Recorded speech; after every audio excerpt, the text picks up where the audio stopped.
نہیں کر پائے. آپ کو بھی بہت دن لگ گئے, کئی سال لگ گئے, مختلف ادوار سے گزرنا پڑا.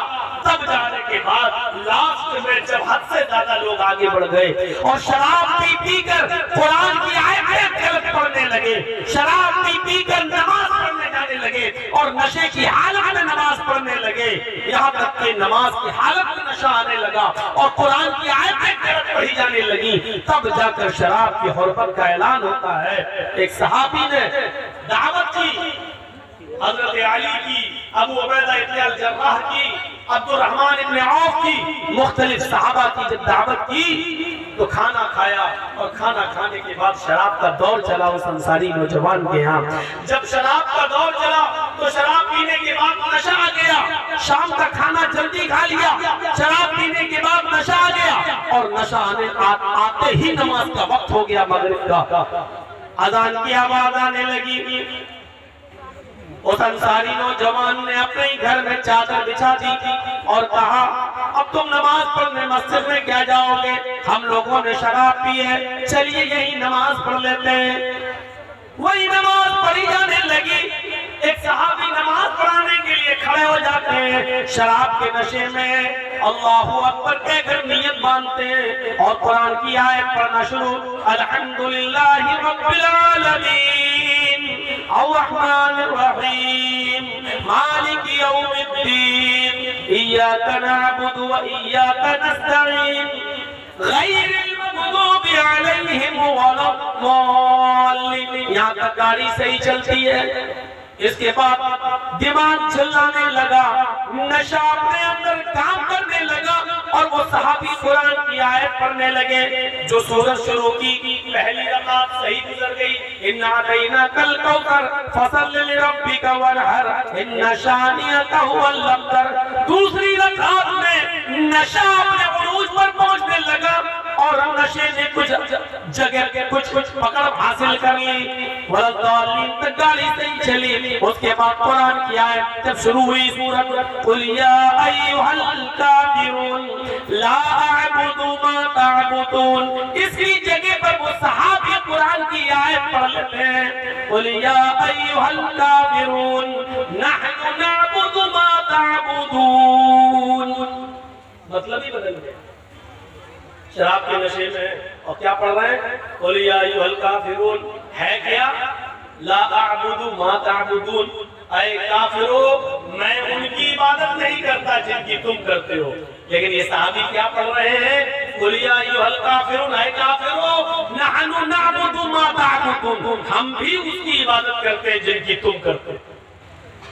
دیکھ رہے ہیں قرآن کہہ رہا میں ان کی عبادت نہیں کرتا جن کی تم کر رہے ہو, اور یہ صحابی کیا پڑھ رہے ہیں, نحن نعبد ما تعبدون, ہم ان کی عبادت کرتے ہیں جن کی تم کرتے ہو.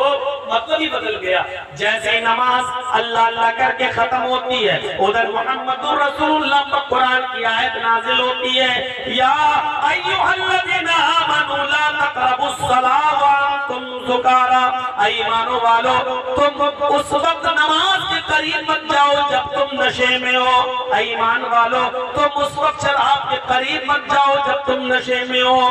اس وقت تک نماز نہ پڑھو جب تک کہ تم جان نہ لو حتی لا تعلموا ما تقولون, جو تمہارے منہ سے نکل رہا ہے اس کو تم سمجھنے نہ لگو, اس کو تم جاننے نہ لگو. جو تم بول رہے ہو جب تک وہ خود تمہاری سمجھ میں نہ آنے لگے کہ کیا تم کیا بول رہے ہو, اس وقت تک نماز کے قریب مت جاؤ. میرے بھائیو جب قرآن کی آیت میں نماز میں غلط پڑھی جانے لگی اور شراب پی کر لوگ فخر کرنے لگے, میں تم سے افضل, میں تم سے اونچا, ارے میں مہاجر ہوں, اللہ کے رسول قریشی میں قریشی, اللہ کے رسول بنو ہاشم میں بنو ہاشم کا, تم انصاری ہو, تم جاہل ہو, تم نیچی قوم کے لوگ ہو. جب آپس میں فخر و غرور ہونے لگا, شراب کے نشے میں ایک دوسرے پر فوقیت دکھانے لگا کہ میں تم سے افضل, میں تم سے افضل.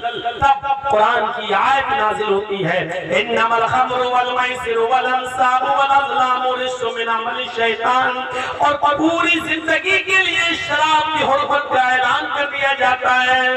اب گوارا نہیں ہے کیونکہ جس چیز کو مٹانے کے لیے، جس جہالت کو ختم کرنے کے لیے اللہ کے نبی اس دنیا میں آئے، وہی چیز چلنے لگی ہے۔ اسلام میں اونچا نیچا کوئی چیز نہیں ہے، اسلام میں تیرا میرا کوئی چیز نہیں ہے، اسلام میں امیری اور غریبی کوئی حیثیت نہیں رکھتی ہے، اسلام میں سب برابر ہیں۔ تم شراب پی کر ایک دوسرے پر فخر کرتے ہو کہ میں تم سے افضل ہوں، میں تم سے اچھا ہوں، میری قوم تم سے، تمہاری قوم سے اچھی قوم ہے، میری قوم سب سے افضل قوم ہے، یہ کہنے لگے ہو۔ اسلام میں اس چیز کی اور جاہلیت کی اس بدبو کی کوئی ضرورت نہیں ہے۔ اسلام ان تمام خرافاتوں سے پاک ہے، اسلام ان تمام برائی سے پاک اور صاف مذہب ہے۔ اسلام یہ کہتا ہے کہ تم سب برابر ہو، کلکم من آدم و آدم من تراب، تم سب مٹی اور آدم کی اولاد ہو، اور آدم مٹی سے پیدا ہوئے تھے، تم سب مٹی کی ہو، آدم کی اولاد ہو، تم میں کوئی بڑا نہیں ہے،